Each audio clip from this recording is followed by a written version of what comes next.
everyone, welcome to Logical. I hope you all are great. This is our part 2 of our series where we are covering law of contract.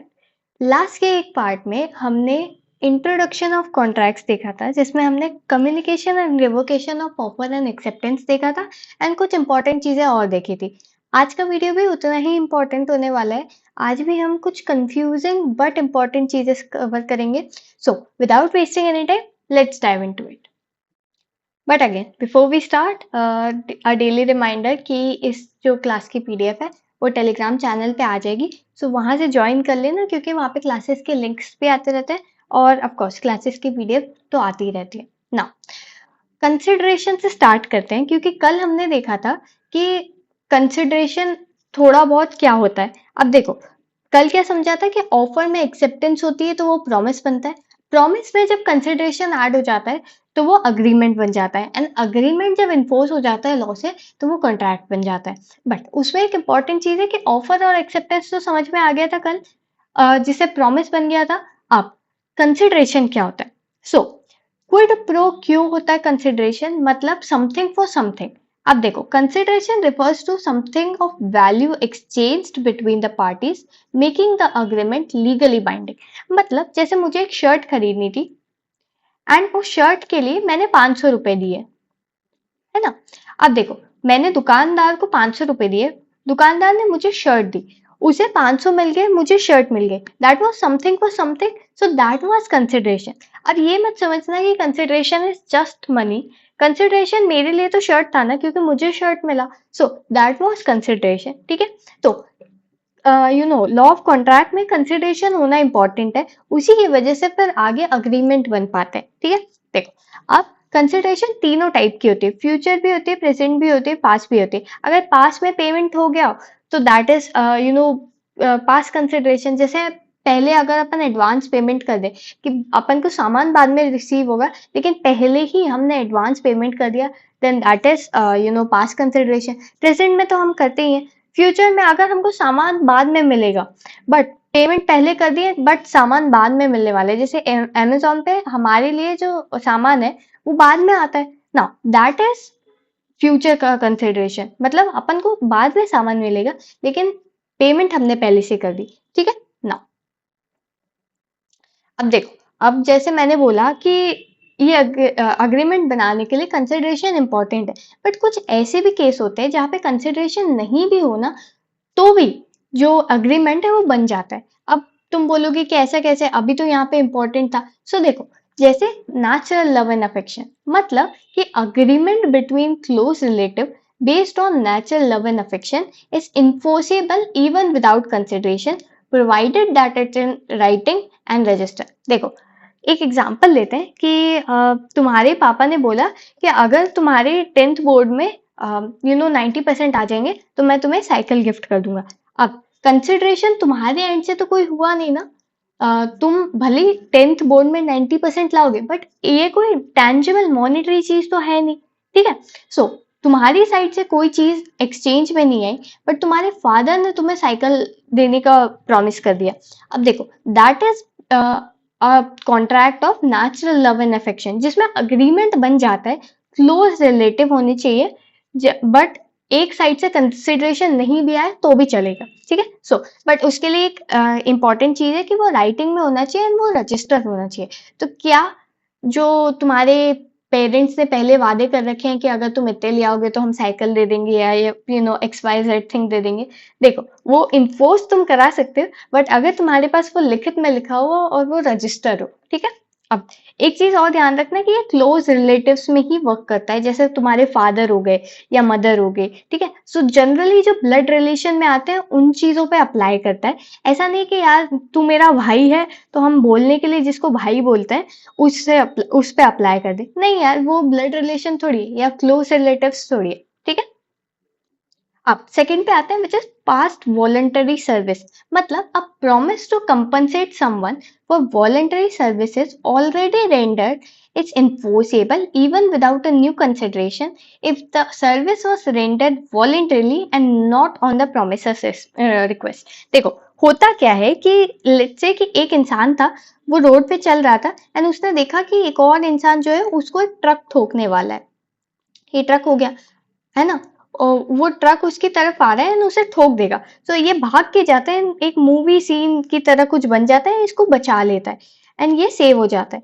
अब क्या होता है कि इस इंसान ने प्रॉमिस किया, इस इंसान की एक घड़ी की कंपनी थी एंड इस इंसान ने बोला कि ठीक है, एक काम करते हैं, अगर तुम्हें फ्यूचर में कुछ चीज चाहिए या कुछ घड़ी चाहिए तो तुम ले लेना एंड उसमें तुम कुछ मुझे पे मत करना। क्यों?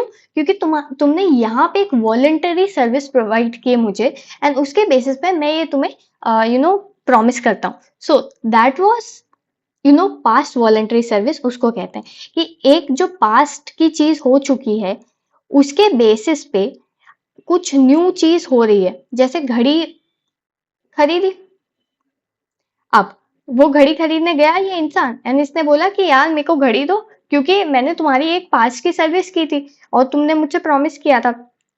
तो वो उस घड़ी को उसे फ्री में दे देता है। अब फ्री में देता है मतलब कोई और कंसिडरेशन तो ऐड हुआ नहीं और कोई नया पेमेंट तो करना नहीं पड़ा। वो उसे अपनी पास्ट की वॉलेंटरी सर्विस की वजह से घड़ी दे देता है and that is past voluntary services. मतलब कोई न्यू कंसिडरेशन नहीं होता बट पुरानी जो पास्ट की चीज है जो वॉलेंटरीली करी गई है उसके बेसिस पे जब चीज करी जाती है then that is past voluntary service. एक चीज ध्यान रखना कि इनवॉलेंटरी नहीं होना चाहिए, वॉलेंटरीली होना चाहिए। मतलब कि ऐसे अपने मर्जी से उसने जान बचाई थी ना, किसी के कहने पे तो जान नहीं बचाई। ऐसे इसने थोड़ी कहा था कि मैं एक काम करता हूँ, अपन एक वीडियो रिकॉर्ड करते हैं, मैं ऐसे ट्रक के सामने आऊंगा तो मेरी जान बचाना। अब इस केस में इसने कोई वॉलेंटरी काम तो किया नहीं है, ये तो इसने इसके कहने पे किया है ना। तो इस केस में ये चीज अप्लाई नहीं करेगी, सिर्फ तभी जब वॉलंटरी सर्विस हुई है। ठीक है, गॉट इट ना। एक चीज और आती है, promise to pay time bar date. Time bar date क्या होता है पहले ये समझो। देखो, 3 साल निकल जाने पे अगर डेट हो जाए 3 साल पुरानी तो फिर उस डेट का पैसा जो है वो वसूल नहीं किया जा सकता, बिकॉज एक लिमिटेशन एक्ट अप्लाई हो जाता है। इंडिया का जो एक लिमिटेशन एक्ट है वो अप्लाई कर देता है कि अगर जैसे दो इंसान थे, एक इंसान ने दूसरे से पैसे लिए थे, लेट्स से 5,000 रुपए लिए थे, ठीक है, इसने इससे लिए थे। अब 3 साल बीत जाते हैं, ये अभी भी अपने पैसे मांगता नहीं है। अब 3 साल होने के बाद जब ये उससे पैसे मांगेगा तो वो अप्लाई नहीं करेगा। क्यों? क्योंकि 3 साल ऑलरेडी हो चुके हैं। अब ये लॉ कंसिडर करते हैं कि अगर तुम 3 साल तक नहीं आए तो कहाँ थे, अब तुम्हारा वो राइट चला गया है कि तुम उससे पैसे वापस कर सको। ठीक है, बट इसमें क्या लिखा, promise to pay time bar debt, मतलब a written and signed promise to pay a debt that is otherwise barred by the statute of limitation is binding even without a fresh consideration. तो ये इंसान बोलता है कि एक काम करना, मैं तुम्हारा जो पेमेंट है वो पूरा कर दूंगा, आई प्रॉमिस टू पे दैट ऑन संडे। ठीक है, दिस संडे। अब क्या होता है कि ये इंसान जब अपना पेमेंट लेने आता है तो अब वो अगर इंसान वो उसे प्रॉमिस कर चुका है कि तुम संडे को लेने आना एंड उसे रिटर्न में साइन करा चुका है, then that person have to pay the 5,000 रुपए। क्यों? क्योंकि इवन दो कोई नई कंसिडरेशन ऐड नहीं हो रही, कुछ नया अमाउंट ऐड नहीं हो रहा, लेकिन स्टिल उसकी लाइबिलिटी बनती है क्योंकि अब वो प्रॉमिस कर चुका है। सो देखो फिर से समझते हैं कि 3 साल का बार लगा देती है लॉ कि अगर 3 साल हो जाए या लिमिटेशन एक्ट के अकॉर्डिंग जितना भी टाइम हो जाए उसके बाद तुम कंपनसेशन, तुम अपना जो पेमेंट है वो वापस नहीं ले सकते।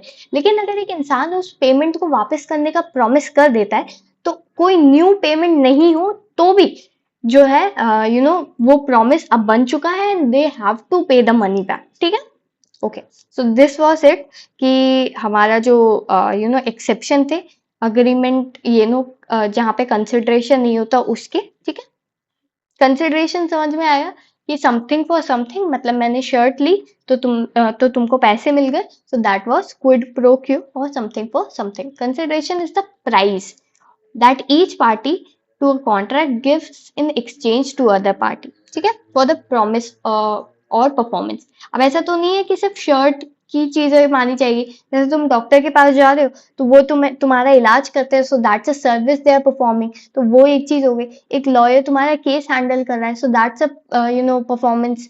ठीक है, so that is also a consideration. ठीक है, एक्सेप्शन हमने देख ही लिए कि अग्रीमेंट जिसमें नेचुरल लव एंड अफेक्शन हो, जो क्लोज रिलेटिव हो, राइटिंग और रजिस्टर्ड होना चाहिए, इवन विदाउट एक इंसान कुछ पे ना करे।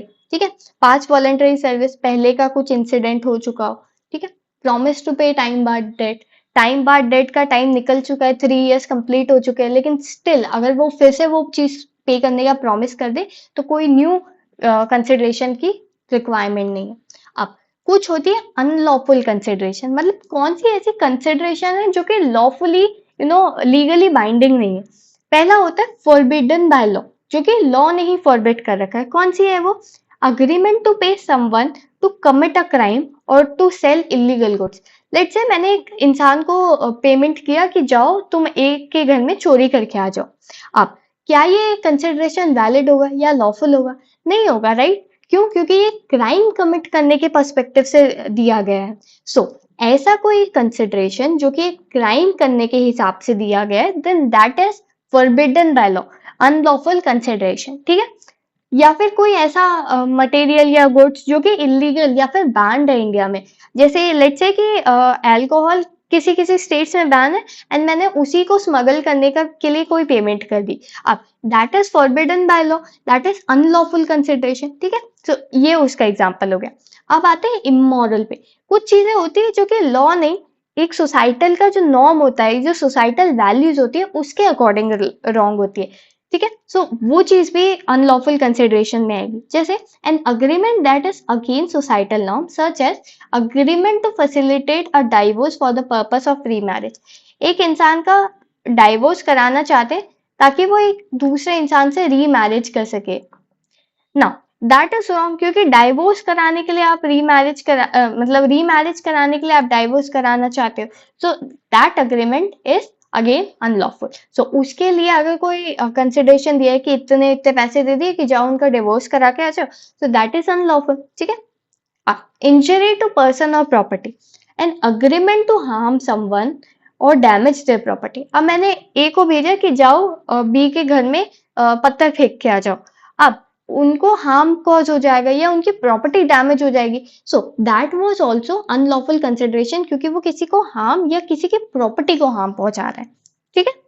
Defeating the provisions of law, देखो कुछ ऐसी चीजें होती है जो लॉ के अगेंस्ट चली जाती है, तो दैट इज ऑल्सो अनलॉफुल। जैसे कि an agreement to conceal income to evade taxes. जैसे कि मेरा एक सी है, मैंने उनको पैसे दिए कि जाओ एक काम करो, मेरी इनकम एक्स एक्स एक्स है, तुम उससे सिर्फ एक्स एक्स दिखाना ताकि मुझे कम टैक्स पे करना पड़े। अब this is wrong and this is against the provisions of law. क्यों? क्योंकि मैं उसको पैसे दे रही हूँ कि मुझे टैक्स कम पे करना पड़े, इसलिए तुम मेरी इनकम कम बता दो। अब क्या ये लॉफुल है? ऑफ कोर्स ये लॉफुल नहीं है, ये अनलॉफुल कंसिडरेशन में आएगा। ठीक है। ओके। अब ये सारी चीजें तो हुई हमारी कंसिडरेशन की। अनलॉफुल कंसिडरेशन क्या होता है, एक्सेप्शंस क्या होते हैं, एंड कंसिडरेशन की डेफिनेशन क्या होती है। अब आते हैं कैपेसिटी ऑफ पार्टीज, मतलब कौन सी ऐसी पार्टीज है जो कि केपेबल है एक कॉन्ट्रैक्ट बनाने में, और कौन सी ऐसी नहीं है जो मतलब केपेबल नहीं है कॉन्ट्रैक्ट बनाने के लिए। वो समझते हैं।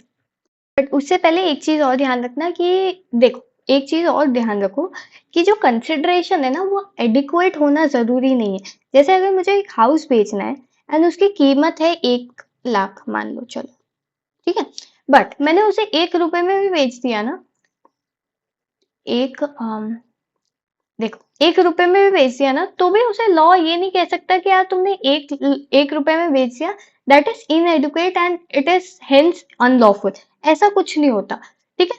अनलॉफुल तब होता है जब उसका नेचर उसका पर्पस डिफीट हो जाए या फॉरबिडन हो जाए लॉ से या इमोरल हो जाए, लेकिन उसका एडिक्वेट होना जरूरी नहीं है। ठीक है।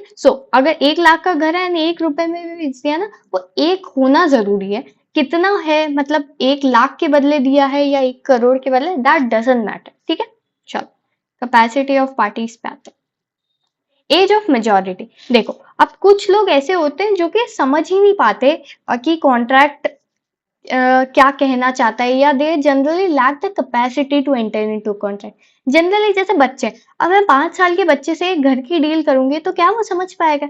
नहीं, राइट? तो individual who have not reach the age of majority, typically 18, lack the capacity to enter into contract even though they are not।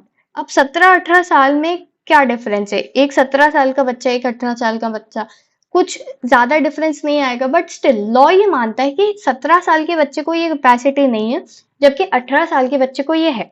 Indian majority act के अकॉर्डिंग ये 18 ईयर्स है, लेकिन अगर आप गार्डियंस के साथ रहते हो तो गार्डियन एंड वॉर्ड्स एक्ट के अकॉर्डिंग ये 21 ईयर्स है। ठीक है।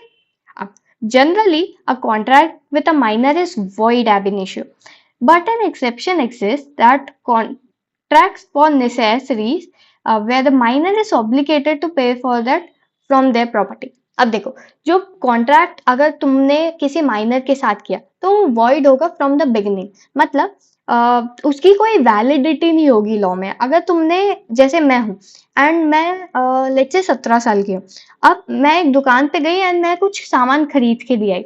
अब अगर मैं वो चीज उधार पे लेके आ गई, दुकानदार को ये पता था कि मैं 17 साल की हूँ, स्टिल उसने मुझे सामान दे दिया और मैंने पे नहीं किया।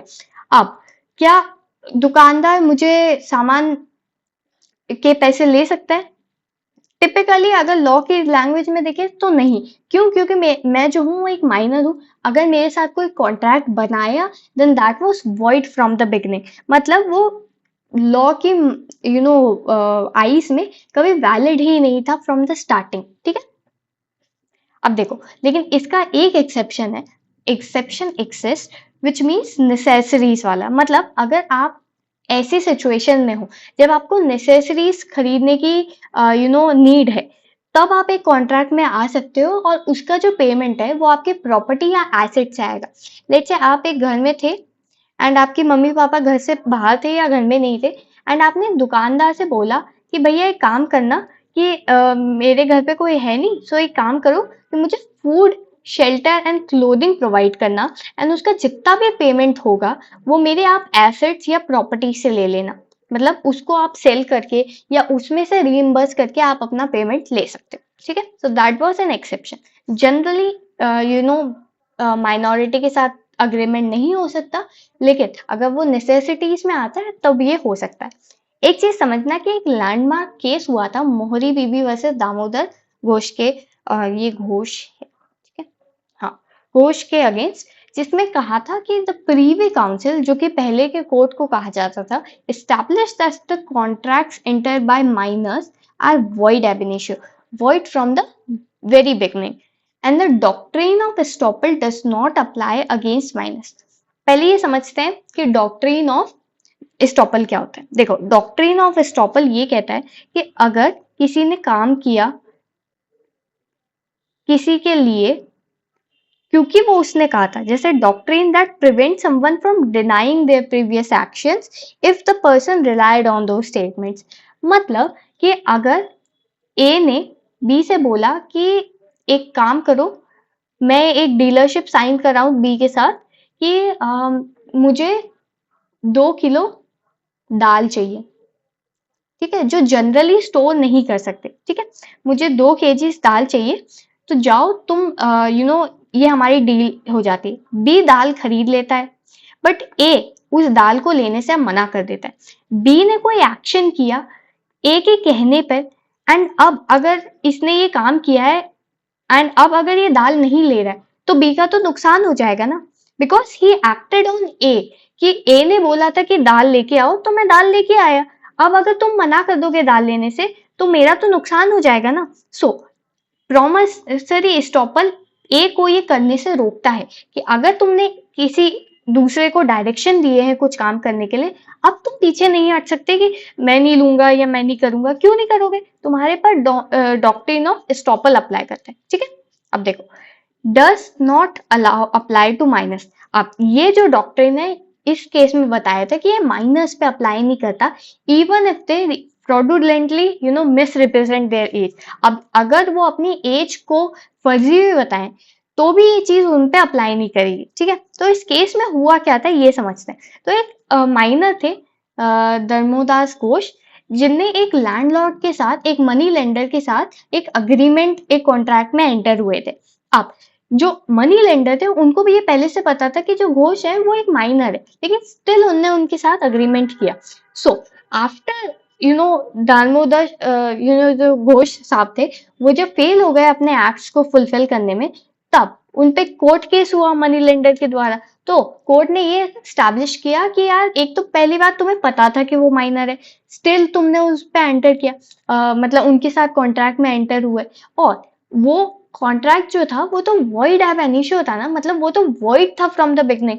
तो जो घोष है उनके ऊपर कोई रिस्पॉन्सिबिलिटी ही नहीं आती, because the agreement never existed. ठीक है, देखो ये क्यों मैं समझा रही हूँ, क्योंकि ये वॉइड एब इनिशियो वाला जो कॉन्सेप्ट है ना, वो इस साल के पेपर में भी आया था, 2025 के क्लैट के पेपर में भी आया था। इसलिए इसलिए इसको बता रही हूँ कि अगर ध्यान रहे तो अच्छी बात है, बिकॉज क्लैट अब इतने सरप्राइजेस देने लगा है कि अगर कुछ भी चीज छोड़ दो एंड वो एग्जाम में आ जाए तो बहुत बहुत थोड़ा बुरा सा लगता है कि यार पढ़ लेते तो ज्यादा इंपॉर्टेंट हो जाता। ठीक है, देखो अब पर्सन्स विथ अनसाउंड माइंड, सिर्फ माइनर से नहीं, जो अनसाउंड माइंड के पीपल रहते हैं, मतलब who are not able to understand their consequence of their action due to mental illness और इम्पेयरमेंट में लैक द कैपेसिटी। अब देखो एक इंसान है जिनको लॉ की नजरों में इनकैपेसिटेट माना जाता है कि वो नहीं समझ पाएंगे। लेट्स से किसी को एक डिसीज हो गई जिसकी वजह से उनको पागलपन के दौरे पड़ते हैं। अब वो नहीं समझ पा रहे कि कॉन्ट्रैक्ट में क्या लिखा। अगर उनके साथ कॉन्ट्रैक्ट कर लोगे और वो उनके बेस्ट इंटरेस्ट में हुआ नहीं तो उनके ऊपर तो उनके लिए तो बुरी चीज हो जाएगी ना। सो दैट इज वाई जो अनसाउंड माइंड के पीपल है उनको मना किया गया। अब देखो दो चीज आती है, एक होता है मेडिकल अनसाउंड माइंड, एक होता है लीगली अनसाउंड माइंड। अब मेडिकली हम चीजों को नहीं मानते, लॉफुली चीजों को मानते।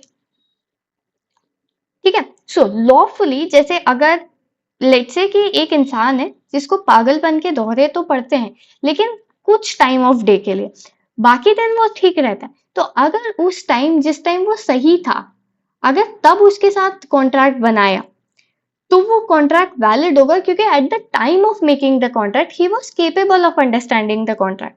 ठीक है, बट एट द टाइम अगर वो केपेबल नहीं था अब कॉन्ट्रैक्ट को समझने में एंड रैशनल डिसीजन लेने में वो नहीं केपेबल था, so at that point and in that manner जो कॉन्ट्रैक्ट होगा वो वॉइड हो जाएगा। ठीक है, देखो according to section 12 of Indian Contract Act, a person is of unsound mind, sound mind for the purpose of making a contract if at the time of making it they were capable of understanding the contract and forming a rational decision about its effect on their interest। अगर कोई contract किया कि मुझे car बेचनी है, अब वो उनके इंटरेस्ट में है या नहीं, या कुछ खरीदना उनके इंटरेस्ट में है या नहीं, या जैसे मैंने लेट से एक साबुन खरीदने की शॉप पे गई एंड मैं पागल हूँ और मुझे दुकान पे बोला कि या मैं अनसाउंड माइंड की हूँ एंड मुझे दुकानदार ने बोला कि ये 10,000 का है एंड मैं 10,000 दे के आ गई। अब क्या ये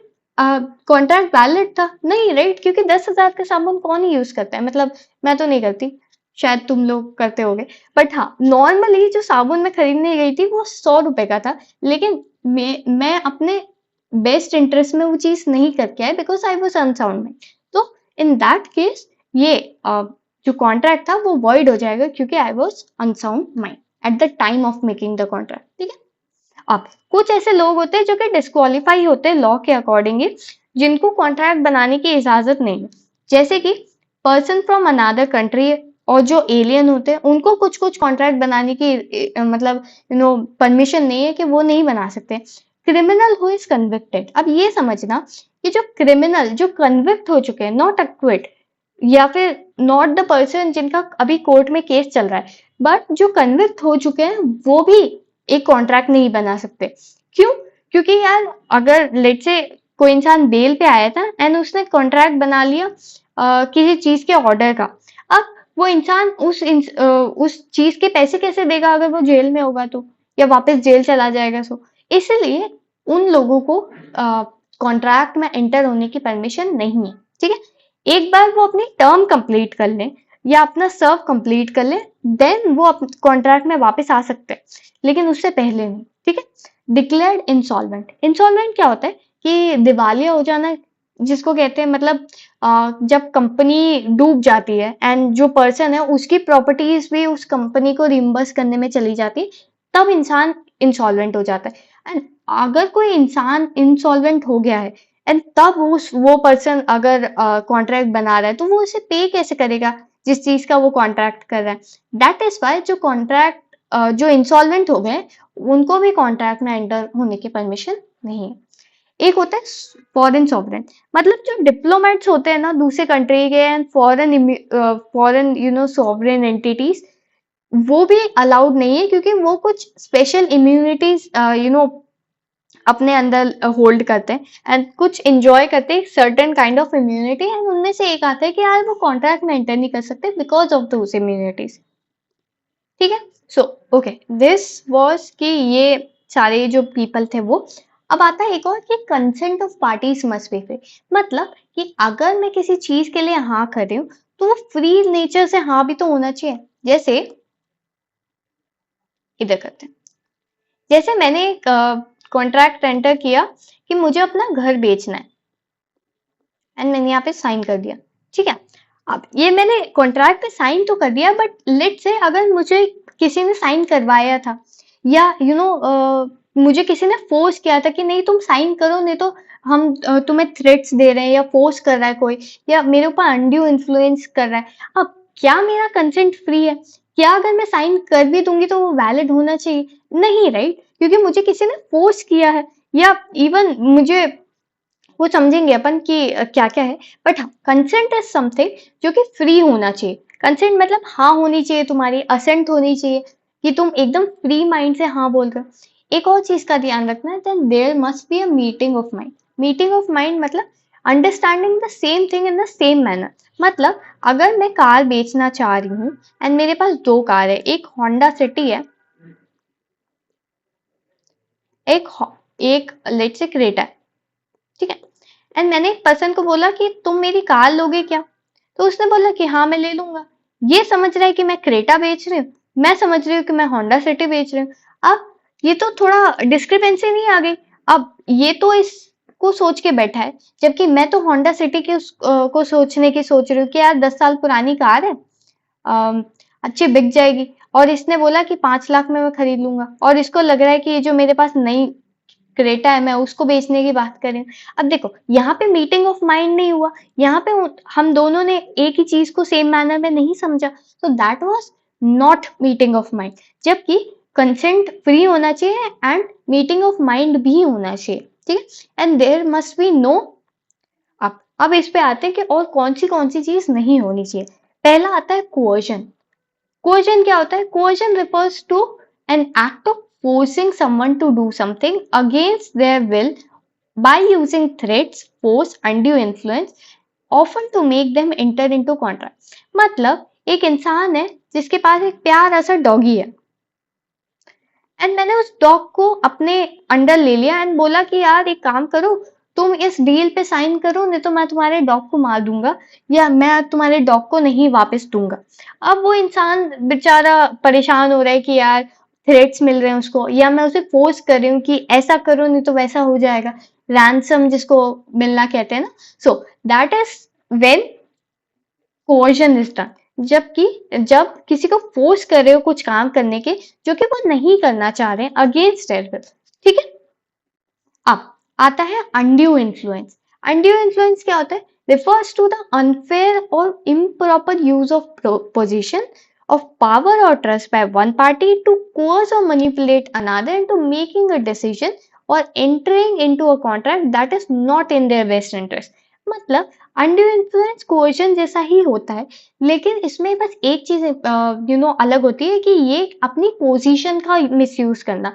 मतलब कि लेट्स से यहाँ पे जैसे एग्जांपल लिखा है कि एक डॉक्टर है, वो अपने पेशेंट को परस्यू कर रहा है कि काम करो एक कॉन्ट्रैक्ट में एंटर हो जाओ जो कि डॉक्टर के लिए बेनिफिशियल होगा लेकिन पेशेंट के लिए नहीं। अब देखो लेट्स से चलो थोड़ा सिंपल एग्जांपल लेते कि एक डॉक्टर ने बोला कि तुम ये गोली ले लो, ये 10,000 रुपए की है एंड इससे तुम ठीक हो जाओगे। बट एक और जो दूसरी गोली है वो एग्जिस्ट करती है मार्केट में जो कि सिर्फ 100 रुपए की है। अब पेशेंट का जो इंटरेस्ट है वो तो इसमें है ना, वो ज्यादा फायदे में रहेगा अगर 100 रुपए वाली ले लेगा, लेकिन डॉक्टर का फायदा इस वाली में। एंड वो पेशेंट को ये कन्विंस करने की कोशिश करे कि नहीं तुम 10,000 वाली ही लो क्योंकि ये ज्यादा अच्छे से वर्क कर रही है, लेकिन ये झूठ है एंड ये अपनी पोजीशन का मिसयूज कर रहे हैं। So that is undue influence. ठीक है, अब देखो जनरली इसलिए ये माना जाता है क्योंकि डॉक्टर या वो एंटिटी ऐसी है जिन पे ट्रस्ट है, जिनको ज्यादा पता है नॉलेज मेडिसिन वगैरह का, तो वो अपनी जब पावर का मिसयूज करते हैं then that is undue influence. वैसे ये एक लॉयर है जो कि अपने क्लाइंट का ट्रस्ट एक्सप्लॉइट कर रहा है, क्लाइंट के ट्रस्ट को, क्यों? To gain unfair advantage in settlement. कोई out of the court settlement कराना चाह रहा है लॉयर एंड उसके लिए वो क्लाइंट का फायदा उठा रहा है जिसमें क्लाइंट का फायदा है नहीं लेकिन लॉयर का फायदा है। अब इस केस में भी एक अनड्यू इन्फ्लुएंस हो रहा है क्योंकि लॉयर के पास एक बेटर पोजीशन है, position of power and trust. ठीक है, देखो अब नेक्स्ट पे आते हैं विच इज फ्रॉड। अब हमने क्या किया था, हमने अनड्यू इन्फ्लुएंस कर लिया, कंसेंट में एंड कोएशन कर लिया। अब आते हैं फ्रॉड पे। फ्रॉड का मतलब देखो, नॉर्मली भी जब हम फ्रॉड का मीनिंग करते हैं which is intentionally deceiving someone into believing something which is true which is not, into entering into a contract, making the agreement voidable at the option of deceive party. ठीक है, अब देखो क्या होता है कि ए अपना घोड़ा बेचता है बी को, नोइंग दैट इट्स अनसाउंड। मतलब ए को पता है कि वो जो घोड़ा है वो अनसाउंड माइंड का है एंड वो कभी भी पागल हो सकता है, कैन हर्ट बी, लेकिन स्टिल वो उसको वो चीज बेच देता है। अब यहाँ पे कुछ चीज बतानी चाहिए थी बी को जो कि उसने नहीं बताई। ठीक है, सो इन दैट केस जो ए है उसने फ्रॉड कमिट किया है बी के साथ, क्योंकि अब यार घोड़े को ऐसे देख के तो पता नहीं लगेगा ना कि वो अनसाउंड माइंड का है या ठीक है।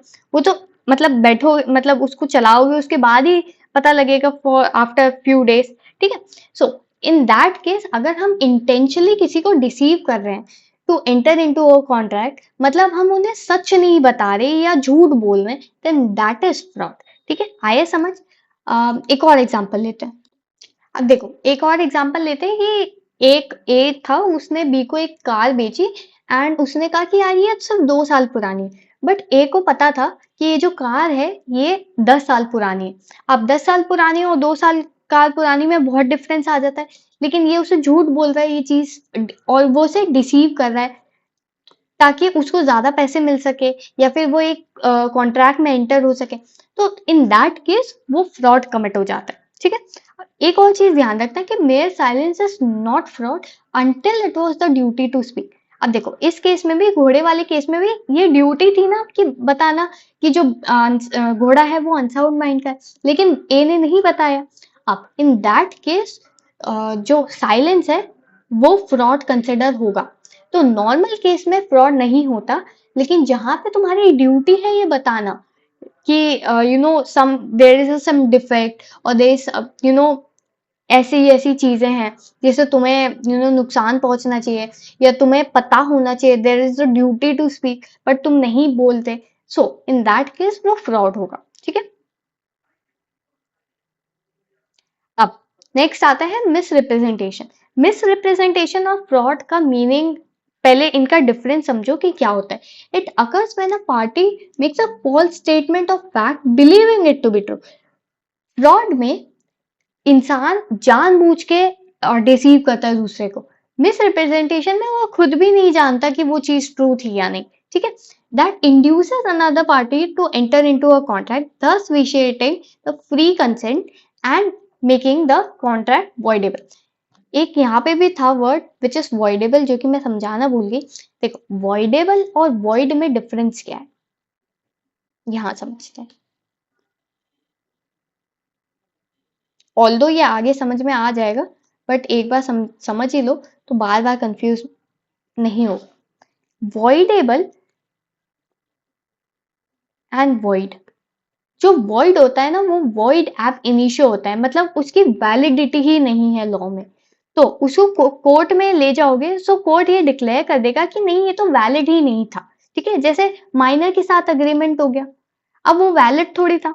लेकिन अगर तुम्हारे साथ फ्रॉड कमिट हुआ है या फिर मिस रिप्रेजेंटेशन हुआ है, अब इन केसेस में जो कॉन्ट्रैक्ट है वो वॉइडेबल होता है। वॉइडेबल मतलब जिसके साथ फ्रॉड कमिट हुआ है ना, ये उसके ऑप्शन पे है कि वो उसे वॉइड डिक्लेयर कराए या नहीं। ठीक है, तो जैसे यहाँ पे घोड़े वाला एग्जांपल था, अब इसको ये घोड़ा बहुत पसंद आ गया, इसने कहा कि नहीं यार, अच्छा खासा घोड़ा है, मुझसे तो कंट्रोल हो जाता है। तो अब ये चाहे ना तो इसे इस कॉन्ट्रैक्ट को वैसे ही रहने दे सकता है। लेकिन अगर बी चाहे कि नहीं यार, ये घोड़ा बहुत खराब है, ये मुझे बार बार गिरा देता है, इससे मुझे बहुत हार्म कॉज हो रहा है, तो अब ये कोर्ट में जाके इस कॉन्ट्रैक्ट को वॉइड डिक्लेयर करा सकता है। ठीक है, सो that was the difference between voidable and void. Voidable जिसके साथ डिसीव हुआ, जो डिसीव हुआ है ना, उसके ऑप्शन पे होता है कि वो उसे वॉइड डिक्लेयर करा सके। वॉइड स्टार्टिंग से ही वॉइड है, स्टार्टिंग से ही इनवैलिड है। ठीक है, अब देखो मिस रिप्रेजेंटेशन में वही होता है कि वॉइडेबल कॉन्ट्रैक्ट होता है, एंड यहाँ पे जो पार्टी बता रही है ना चीजें, उसे खुद को ही नहीं पता कि वो चीज सच सच है या नहीं। जैसे कि अब A tells B that his car is in good condition, believing it to be true। मतलब A B को अपनी कार सेल कर रहा था, एंड उसे लग रहा था कि यार अच्छी कंडीशन में है, कुछ प्रॉब्लम नहीं है। बाद में वो पता लगा कि ये कार तो फॉल्टी थी। अब B जो है वो जो है वो आप इस कॉन्ट्रैक्ट को वॉइड डिक्लेयर करा सकते हैं। क्यों? क्योंकि ये मिसरिप्रेजेंटेशन हो गया यार। कार तो गुड कंडीशन में थी नहीं, कार तो बहुत मेंटेनेंस मांग रही थी, एंड कार में बहुत सारे फॉल्टी चीजें थी।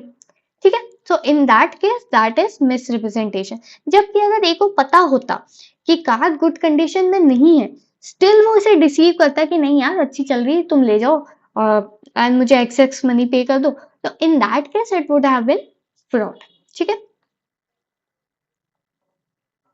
अब लास्ट पे आते हैं विच इज मिस्टेक। मिस्टेक क्या होता है? Mistake meaning the agreement is not binding and both parties are mistaken of a crucial fact rendering the contract void. If A agrees to buy B's car, but both A and B are aware that car was stolen.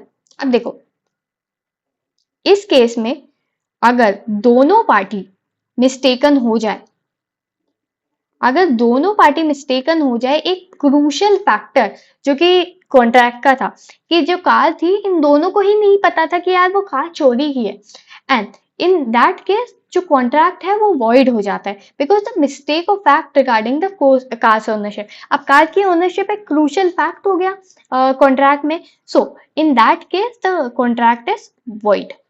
But किसी एक की गलती हो तो वो contract पे valid हो जाता है।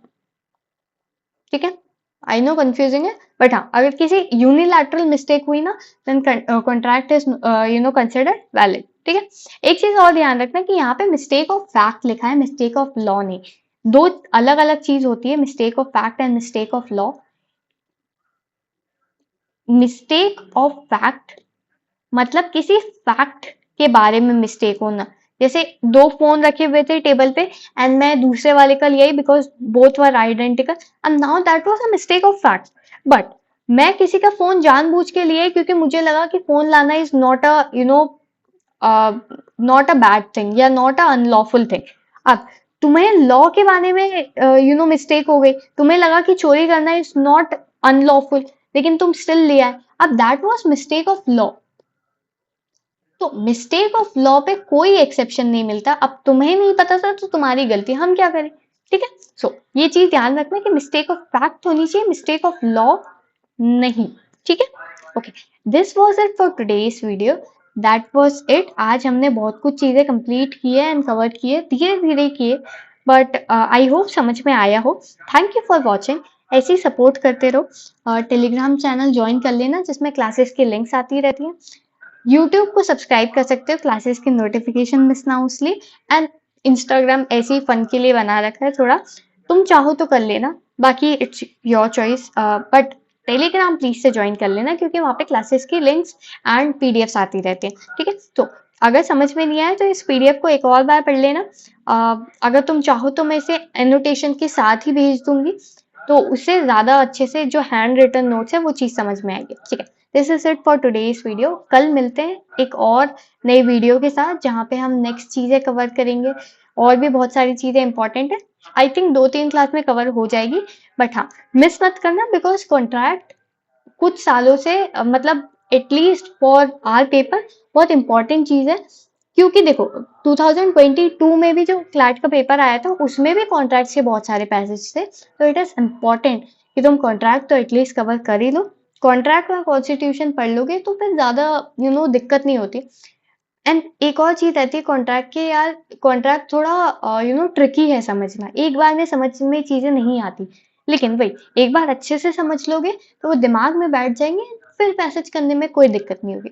ओके, यहाँ पे यहीं पे रैप अप करते हैं, नहीं तो मैं बोलती ही जाऊंगी। ठीक है, कल मिलते हैं, take care, bye bye and बीमार मत होना।